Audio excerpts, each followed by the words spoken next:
Hello दोस्तों, क्या only technique stammering को ओवरकम कर सकती है? क्या टेक्निक को हमें पूरी लाइफ यूज़ करना पड़ता है? तो आखिर स्टैमरिंग ओवरकम कैसे होती है? तो चलो जानते हैं दोस्तों। तो पहले तो स्पीकिंग वॉरियर में आपका बहुत बहुत स्वागत है एंड मेरा नाम है मुकेश पटेल एंड टॉपिक के ऊपर जाते हैं। जैसा कि दोस्तों आप जानते हैं कि बहुत सारी टेक्निक वर्ल्ड में अवेलेबल है, बहुत बहुत सारी।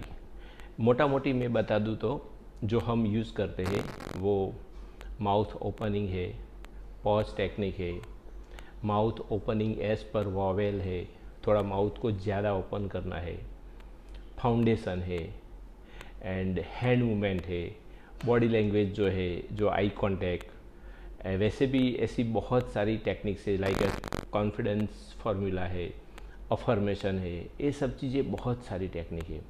तो उसके अलावा भी लोग स्टैमरिंग को क्यों ओवरकम नहीं कर पाते हैं? तो टेक्निक के पीछे का साइंस क्या है, उसके पीछे क्या साइकोलॉजी होती है? तो चलो आओ दोस्तों डिटेल में हम समझते हैं कि टेक्निक के पीछे साइकोलॉजी क्या है एंड स्टैमरिंग ओवरकम करने का सबसे बड़ा राज क्या है। तो उसके पहले हम समझते हैं कि स्टैमरिंग क्या है। तो स्टैमरिंग कुछ नहीं है, एक बैड हैबिट है, खाली ओनली बैड हैबिट है जो आपका माइंड में एक बैठ गई, गहरी से बैठ गई, बचपन से इतने सालों से एक शैतान की तरह बराबर बैठ गई है। वो स्टैमरिंग कोई जीनेटिक प्रॉब्लम नहीं है, यानी कि कुछ हेरिडेटरी जीनेटिक्स ऐसा कुछ नहीं होता है। एक साइकोलॉजिकल जो माइंड का इश्यू है स्टैमरिंग, एक बैड मेमोरी है जो आपको बैड हैबिट लग गई है और बहुत गहराई से लग गई है। तो उसके सामने नई हैबिट काम नहीं करती है। आप बनाना चाहते हैं मगर आपको नई हैबिट काम नहीं करती है। तो नई हैबिट बनाने के लिए क्या करना है, यानी कि नई हैबिट यानी कि फ्लुएंसी वाली हैबिट आपको बनाने के लिए क्या करना पड़ता है? तो दोस्तों आपके माइंड में जो बैड मेमोरी है उसको कमज़ोर बनाना है, यानी कि शैतान को कमज़ोर बनाना है। तो वो कमज़ोर कैसे बनेगा, यानी कि आपको उसके ऊपर एंटीडोज डालना है। एंटीडोज है फ्लुएंसी का, यानी कि आपको बार बार अपने माइंड को फ्लुएंसी का एक्सपीरियंस करवाना है। तो एक्सपीरियंस कैसे करवाना है और कैसे होता है? तो जो हमारा हार्ड वर्ड है वो नहीं निकलता है तो हम टेक्निक से वो हार्ड वर्ड निकाल सकते हैं हम। तो हमारा माइंड क्या कहता है, हाँ ये वर्ड अभी मैं निकालता हूँ। आप एक बार, दो बार, 50 बार, 100 बार जब ये वर्ड आप निकालते हैं टेक्निक यूज़ करके, तो आपका माइंड उसको एब्जॉर्ब कर लेता है एंड उसको एक्सेप्ट करता है एंड एक फ्लुएंसी वाली मेमोरी नई ग्रोन अप होती है आपकी। मगर आप बीच में कुछ छोड़ देते हैं, आप नहीं करते हैं, तो फिर से आप जीरो हो जाता है, वो जीरो हो जाता है, यानी कि जो नई मेमोरी जो बन रही है वो एकदम नीचे आ जाती है। तो आपको और ज़्यादा एफर्ट करना पड़ता है। तो इसीलिए मैं बार बार कहता हूँ कि कंसिस्टेंसी बहुत इम्पोर्टेंट है। अभी टॉपिक के ऊपर आते हैं। तो हमको फ्लुएंसी का एक्सपीरियंस बार बार अपने माइंड को करवाना का है एंड वो टेक्निक से हम हार्ड वर्ड अपना निकालते हैं। वैसे भी आप जैसे भी आप वन वर्ड से मोमेंटम में स्टार्ट आते हैं तो आपको थोड़ा कॉन्फिडेंस आता है एंड माइंड आपका एक्सेप्ट करता है, एब्जॉर्ब करता है कि ये फ्लुएंसी ऐसे निकलती है एंड धीरे धीरे वो नई हैबिट बनती है फ्लुएंसी वाली। एंड जो बैड हैबिट है यानी कि डिसफ्लुएंसी है स्टैमरिंग वाली, जो शैतान है वो कमज़ोर होता है। तो शैतान के लिए एंटीडोज क्या है? तो फ्लुएंसी। तो दोस्तों माइंड में क्या होता है? तो माइंड अपना रीवायर्ड होता है। रीवायर्ड यानी कि माइंड अपना फ्लेक्सिबल है। साइंस में उसको कहते हैं न्यूरोप्लास्टिसिटी, यानी कि जैसे प्लास्टिक को गर्म करते हैं, प्लास्टिक का रॉड है, गर्म करते हैं और उसको बेंड करते हैं, तो बाद में ठंडा होता है तो वो वैसा बेंड हो जाता है, यानी कि वो फ्लेक्सिबल। सेम अपना माइंड भी फ्लेक्सिबल है। अगर आपका पुराना हैबिट बराबर ज़बरदस्त अंदर बैठ गया है तो वो उसके ऊपर एक नया हैबिट उसको फ्लेक्सिबल बना सकते हैं हम। जैसा कि मैंने भी स्टैमरिंग ओवरकम किया तो मेरे माइंड में यही हुआ है कि बैड हैबिट का जो डेटाबेस था वो धीरे धीरे कमज़ोर हो गया एंड मैंने फ्लुएंसी का डेटाबेस धीरे धीरे स्ट्रॉन्ग बनाया। तो क्या होता है कि मेरा जो फ्लुएंसी का एक्सपीरियंस है वो greater than my bad experience. किसी साइंटिस्ट ने कहा है neurons fire together wire together. अभी दोस्तों आपको फ्लुएंसी का नया हैबिट का एक्सपीरियंस अपने माइंड में करवाने का है, यानी कि फ्लुएंसी का डेटाबेस इंक्रीज करना है। तो आप फ्लुएंसी का एक्सपीरियंस कैसे इंक्रीज कर सकते हैं? तो सबसे पहले तो आप टेक्निक यूज़ करके वर्ड निकालते हैं, तो जो आपका हार्ड वर्ड है वो निकलने लगता है एंड आपका माइंड को एक्सपीरियंस कहता है, एक्सपीरियंस मिलता है एंड माइंड कहता है वाह अभी ये वर्ड मेरे से निकल सकता है। दूसरा एक्सपीरियंस आपको लेना है तो आप मिरर के सामने अकेले अकेले में प्रैक्टिस कीजिए। जो टेक्निक है उसके साथ मिरर के सामने आपको प्रैक्टिस करना है एंड अपनी फ्लुएंसी खुद सुनना है। तो मिरर के सामने हम जब आते हैं तो हमारा फ्लुएंसी हम अच्छे से निकाल पाते हैं एंड हम हमारा फीडबैक खुद देते हैं।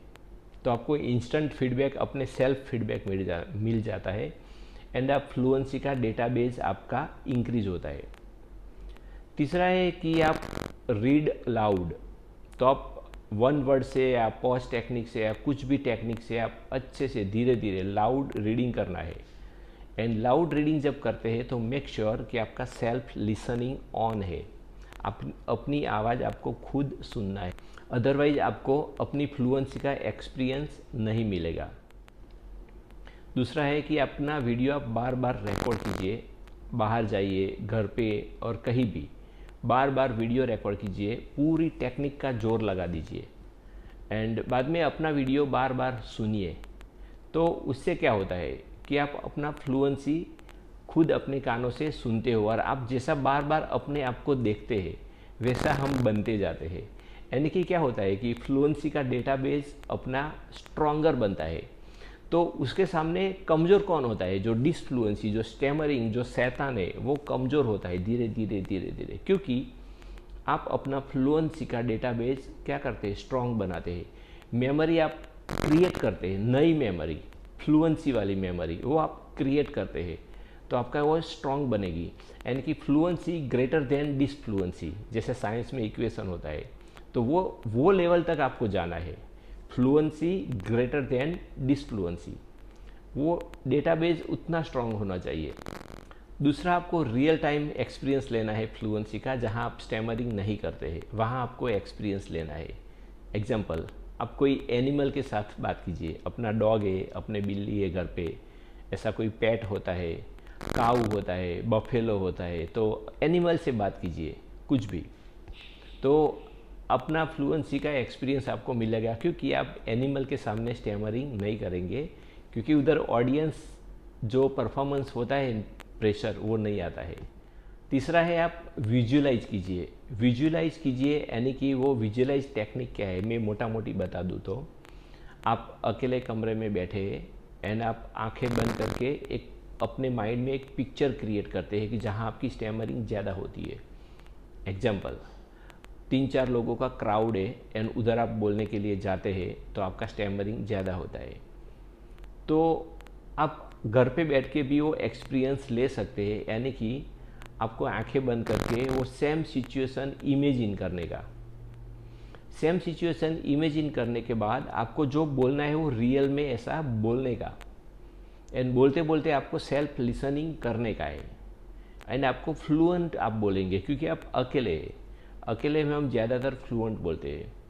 तो ऐसे विजुअलाइजेशन से क्या होता है कि अपना सबकॉन्शियस माइंड जो है उसको फैक्ट एंड रियल, उसमें कुछ भेदभाव नहीं है, यानी कि वो डिफ्रेंशिएट नहीं कर पाता है सिचुएशन को कि ये सिचुएशन रियल है या फैक्ट है, क्योंकि उसके पास लॉजिक नहीं है। वो सीधा इन्फॉर्मेशन को एक्सेप्ट करता है कि हाँ मैं क्राउड के सामने भी बोल सकता हूँ। तो सबकॉन्शियस माइंड के लेवल में वो एक मेमोरी के रूप में कन्वर्ट होता है। बट दोस्तों, एक बार में वो कन्वर्ट नहीं होगा, आपको बार बार उसका एक्सपीरियंस लेना पड़ेगा, तभी वो मेमोरी आपके माइंड में फिट रहेगी कि हाँ अभी मैं क्राउड के सामने बोल रहा हूँ, but virtually, not actually. But subconscious mind में ऐसा वर्चुअल लैंग्वेज नहीं जाता है, वो सीधा एक्सेप्ट करता है कि हाँ मैं अभी क्राउड के सामने भी बोल सकता हूँ, ऐसा मेरे पास डेटा है।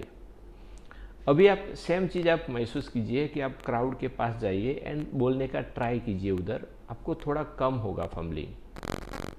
सपोज आपको थोड़ा बहुत हो गया तो वो जो फंबलिंग हुआ वो बैड मेमोरी है, यानी कि बैड मेमोरी हमको क्रिएट नहीं करनी है। तो कैसे क्रिएट नहीं करनी है कि बैड मेमोरी को याद नहीं करना है कि थोड़ा फंबलिंग हो गया, इट्स ओके, क्या हुआ, थोड़ा हो गया। आपको ये सोचना है कि कितना आप अच्छा बोले, आप कितना अच्छा बोले वो मेमोरी को आपको ग्रैब करना है और माइंड में एब्सॉर्ब करना है। वो कितना बुरा हुआ वो आपको माइंड को बताने का नहीं है। बताने का नहीं है मीन्स माइंड को पता है मगर उसको रिकॉल नहीं करना है।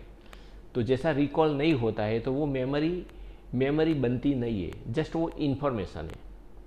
तो वैसे आपका धीरे धीरे बैड मेमोरी धीरे कम होता है। जो स्टैमरिंग वाली मेमोरी, जो शैतान है, वो कमज़ोर होता है एंड आपका फ्लुएंसी वाली मेमोरी वो इंक्रीज होती है, यानी कि फ्लुएंसी ग्रेटर देन डिसफ्लुएंसी। इतना सिंपल है, बट उसके लिए बहुत टाइम लगता है दोस्तों। ये स्टैमरिंग ओवरकम करना कोई एक महीने का खेल नहीं है। हाँ, 1 मंथ में आपका 70-80% ओवरकम हो सकता है, बट आपको एक लंबी लड़ाई अपने आप से, अपने मन से खेलनी पड़ेगी। तब हमको, अगर मैं मेरा एग्जांपल दूँ तो मुझे 9 मंथ और 1 साल के बाद थोड़ा अच्छा कॉन्फिडेंस आया। 2 साल में मेरा पॉलिशिंग हो गया, यानी कि बहुत अच्छे से मैं बोल सकता हूँ। अभी ये सब जो चीज़ें मैंने बोली वो प्रैक्टिस है। उसका मतलब ये कदे ही नहीं मैंने बोला कि आपको बाहर जाके चैलेंज नहीं लेना है। अगर आप खाली घर में प्रैक्टिस करेंगे तो स्टैमरिंग ओवरकम नहीं होगी। जैसे आप बाहर जाएंगे तो आपका स्टैमरिंग उधर हो जाएगा। तो उसके लिए क्या करना है दोस्तों, तो आपको बड़ा चैलेंज नहीं लेना है, यानी कि कंफर्ट जोन वाला आपको चैलेंज लेना है, छोटा चैलेंज। यानी कि कोई स्मॉल वेंडर से बात कीजिए, कोई सब्जी वाले से बात कीजिए, कोई ग्रोसरी शॉप में जाइए, किसी का डिमांड कीजिए कि मुझे ये चाहिए, 100 ग्राम का नहीं, मुझे 200 ग्राम वाला कोलगेट दे दो। ऐसे आप धीरे धीरे कन्वर्जेशन बढ़ाइए एंड पूरी टेक्निक उधर जाके यूज़ कीजिए। पहले से आप प्लान कीजिए कि मुझे कौन सी टेक्निक यूज़ करनी है, क्या बोलना है वो प्लान नहीं करना है। सेंटेंस का प्लानिंग कभी नहीं करना है। हम लोग ज़्यादातर सेंटेंस का प्लानिंग करते हैं एंड सिनोनिम्स वगैरह ये सब करते हैं, मगर आपको छोटा छोटा चैलेंज लेना है एंड एक कॉन्फिडेंस लेके जाना है कि मैं अच्छा बोलूँगा, धीरे से बोलूँगा, 1 वर्ड से स्टार्ट करूँगा। ऐसा पॉजिटिव चीज़ें लेके जाना है एंड छोटे चैलेंज लेना है। छोटी छोटी चीज़ें एक दिन बड़ी हो जाती है। तो ऐसे आपको धीरे धीरे अपने आप को ट्रेन करना है, अपने माइंड को, अपने आप को मीन्स अपने माइंड लेवल के ऊपर आप ट्रेन होते हैं। दोस्तों, मैं आपको बता दूं कि स्टैमरिंग है वो ओल्ड हैबिट है आपकी, तो इतनी आसानी से वो जाएगी नहीं। लर्निंग, अनलर्निंग कहते हैं उसको, इतनी अनलर्निंग इजीली नहीं होती है, इतनी डिलीट नहीं होती है। जो ओल्ड हैबिट है वो माइंड में रहेगी हमेशा, वो कभी भी डिलीट नहीं होती है, मगर वो इनएक्टिव हो जाएगी, यानी कि वो एक्टिव नहीं है, जस्ट पड़ी है, एक कोने में पड़ी है, ऐसा हो जाएगा। यानी कि मैं इसीलिए बोलता हूँ कि 100% स्टैमरिंग ओवरकम नहीं होती है, 99.9% स्टैमरिंग ओवरकम होती है, क्योंकि आपकी जो बैड मेमोरी है वो कोई कोने में पड़ी है। मुझे भी कभी कभी स्टैमरिंग का एक्सपीरियंस हो जाता है, मुझे हो जाता है, मगर मैं अपने आप को संभाल लेता हूँ। तो आप गिव अप मत कीजिए, आप हिम्मत मत हारिए। आपको मैं एक एग्जांपल देता हूँ कि आपका फ्रिज में अंदर -21 डिग्री का एक फ्रिज है, उधर -21 डिग्री है। आपने बर्फ़ का एक गोला रखा है एंड -20 हो गया, -19 हो गया, यानी कि टेम्परेचर धीरे धीरे बढ़ता है, मगर बर्फ़ पिघलता नहीं है, क्योंकि बर्फ़ 0 डिग्री तक पिघलेगा नहीं। तब जीरो आएगा फ्रिज का टेम्परेचर, तभी वो गोला ऐसा का ऐसा रहेगा एंड हम गिव अप कर देते हैं, अरे यार टेम्परेचर बढ़ा है तो भी पिघलता ही नहीं है। तो इसका मतलब ये नहीं है कि वो हम लोग प्रोसेस नहीं कर रहे हैं, हमने प्रोसेस किया, मगर जैसा ही 1 डिग्री आया टेम्परेचर तो थोड़ा पिघलने लगा, 2, 3, 4, 5 डिग्री आया फ्रिज का टेम्परेचर, तब गोला पिघलने लगा।